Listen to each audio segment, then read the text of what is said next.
Hello, and Hello. welcome to a new episode of the Kimmy and Lucas season. I was thinking, let's just dive into what is spirituality for you. How did you start with, your spiritual journey? Yeah, of course. And I would like also to know a little bit about how you started. For some people, they get mixed, the idea of spirituality and religion. Yeah. And most people think that both are the same thing. But when I think of the way that you started and how you went through, what is for you spirituality?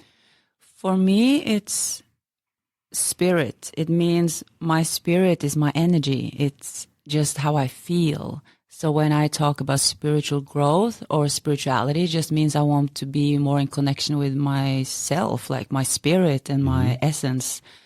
And I've been going like deep diving into what it is, when we go into topics like consciousness and enlightenment and all that. But today, like now, I'm just like, okay, I have a spiritual practice.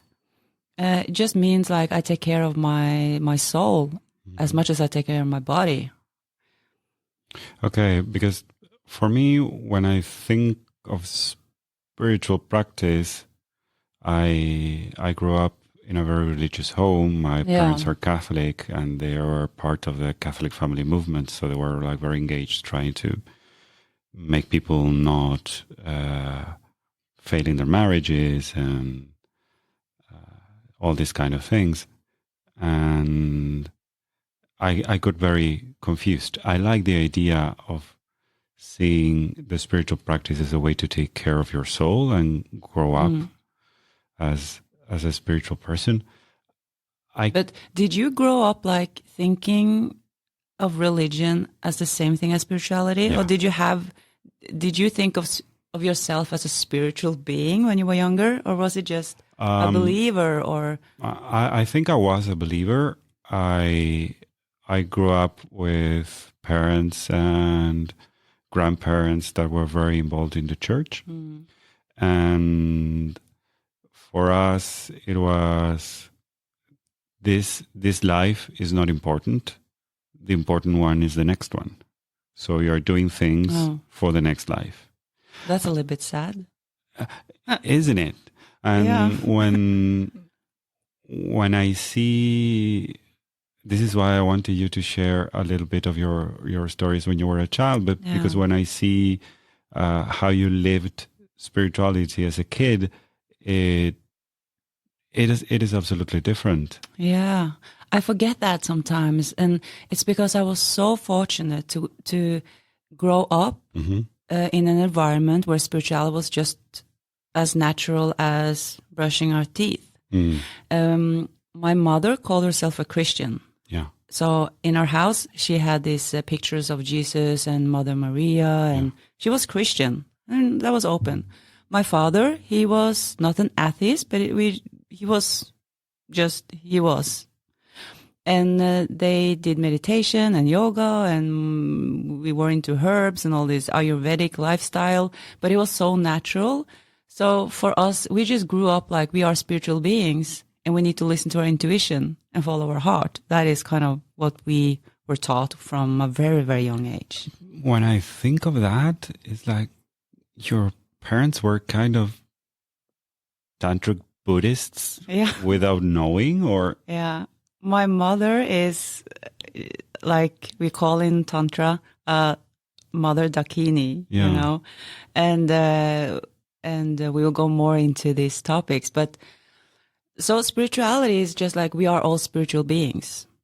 And because I learned to meditate when I was 9, it was just a natural practice. And then I forget sometimes that people maybe have, deep traumas around just the word spirit and spirituality and belief. So spirit is a word that sometimes is misunderstood.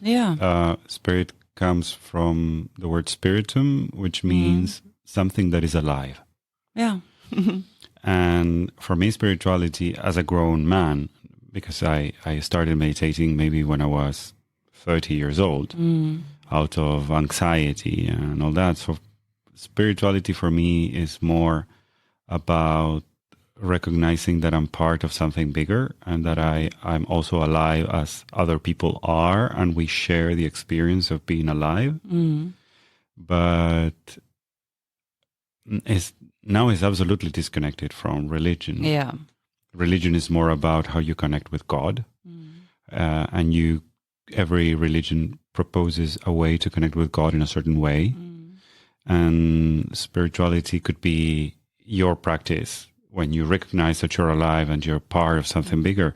And it could be, I don't know, you can get alive and be part of something bigger when you sing the national anthem, or when you gather around the table at Christmas, or when you embrace lovingly with your partner. I think that there are lots of possible ways to be spiritual. Yeah, I think religions are very necessary because people need something to believe in. And I want you to justify that for me. How is it that religions are necessary? I think from my point of view, I just know that people need something to believe in. Yeah. And it's a lot of beautiful practices within different religions. But the problem is not the religion. The problem is, the system around it and people creating, this pyramid. Yeah. So you need to do this to be able to achieve this, to be able to get that. So when you are a Christian and you go to church and you pray, we meditate or we manifest through different techniques, but they will pray and they will heal and they will do a lot of the similar things. I think that is very similar to what we would call a spiritual practice. But when you take it to the next step, when someone is telling you what is the right or wrong thing to do, and then you have this priestess, and the system just goes up and up and up and up, and on top you have the Pope. In the Catholic and for Church, me, that is not religion. The Pope is not, the religion. Okay. But this is me from outside. This is me from the outside. Yeah. Because and you are born and raised, and you have a totally different. Yeah, in that sense, when I think about us as kids, you discovering spirituality was this way of taking care of your soul, as you said. For me, spirituality was denying the body, as the body is something that is bad, and it doesn't let you become closer to God, because the body is like almost an act of evil. Well, I just feel so sad when I hear you say that. And so many people grow up like this. Yeah, I hopefully everyone has a moment of awakening and they will realize if that model serves them or not. Yeah. For the spiritual journey, in the Catholic way or in many religions, the body is weight that drags you down. And that comes from St. Paul. St. Paul said that the only way to transcend and get closer to God was to transcend the flesh. And this is why St. Paul was very against women, because they were tempting men that got distracted from the path of praying and being in grace with God. And he wanted women to go away. And they say that the chastity of the priests came from those elaborate texts of St. Paul, who was a very big missionary that expanded Christianism around Middle East and towards other parts of the world. So we grew up with this idea that to be able to closer to God, we need to kill all the appetites of the flesh. Wow, that is so opposite of tantric teachings. It's like isn't it? Yeah. Yeah, in a place like this? Yeah. I mean, for me, when I grew up, it's why I said we need religion. It's like, okay, I take it back, like, I just This know. is why I need you to justify it. Yeah. And that's because I grew, and it's so important to remember, where we're coming from. Yeah. Because my mother was Christian and she was living side by side with my dad, who was alternative. Yeah. We went to church with my mom and she prayed and, had this very comfortable relationship with Jesus. And we talked about these things, and that was her free will. We were also taught, to believe in the universe. Yeah.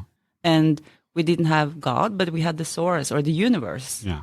But it was someone bigger than us. Something bigger than us. But it was the same. So it's like, okay, we did meditation, and then when we did our affirmations or we prayed, we did it to the universe. Mm-hmm. But my mom taught me this, even though she was a Christian. Yeah. So for me, it was like, okay, you're Christian, you call yourself this because you believe a little bit more in Jesus. Very open-minded. Yeah, very open-minded. So I love that. Yeah. So for me, that was so natural. So sometimes I can forget that, people are shaped and they are living and believing in something. I believe that when you're a child, you don't question these things. When you're a child, you go through maybe the path that your family presented in front of you. But at one point we all arrive to a shifting point and we want to make that path become our own. What would be for you some suggestion that we can leave to our listeners on what would be the path to lay a spiritual practice that you can call your own? I think when you check in on yourself and do things that serve you, you do things because you feel good. Mm-hmm. That is the first step. Yeah. And when you continue to do that, you feel like maybe some days you feel like, wow, I just feel like my glass is full, and then you want to share with others. Yeah. And it's so simple, and if you go into the religious part and you do things because it serves you and your family and you feel good and you want to pray to something higher than yourself and you call yourself Christian, Jew, whatever. But when someone is trying to restrain or trying to hold you down, but this is very complex. Like you as a young kid, you didn't know that this was right or wrong. You just felt that something was off maybe, or maybe it took years before you... It took me years because at first I thought I was wrong. Yeah. Because I felt that the body or the appetites of the body, to use the same words that I used before, were too big for me to be ignored. Then that meant that I wasn't a spiritual person. And in time, when I discovered in Tantra, one of the first things that my teacher told me is like, everything is sacred. Everything is sacred. And I was like, no, because this and that. No. I was like, no. Everything is sacred. And everything is allowed. Eye goo is sacred. Long nail is sacred. Yeah. Dirt under nail is sacred. Yeah. And he said, you need to understand that everything is a manifestation of the soul. And that was a game changer for me. It was like, oh, that means that the part that I was rejecting about myself is as sacred as the part that I am in love with. Yeah, and that is the key. But did you get that realization later on in life? Like, yeah, it was like 5 minutes ago, I think. No, it was so funny. I was like, I think 18 years ago. Yeah. This is so interesting and funny, even if we are talking about serious subjects. But I think we should end this episode. We can wrap it up. And we are going to explore all these things, that has to do with spirituality and linked to everything, Yeah, I think it's a great topic. Thank you for this question. I believe that the spiritual path starts with us loving who we are, where we are. Yeah. Thank you so much. Thank you, Lucas.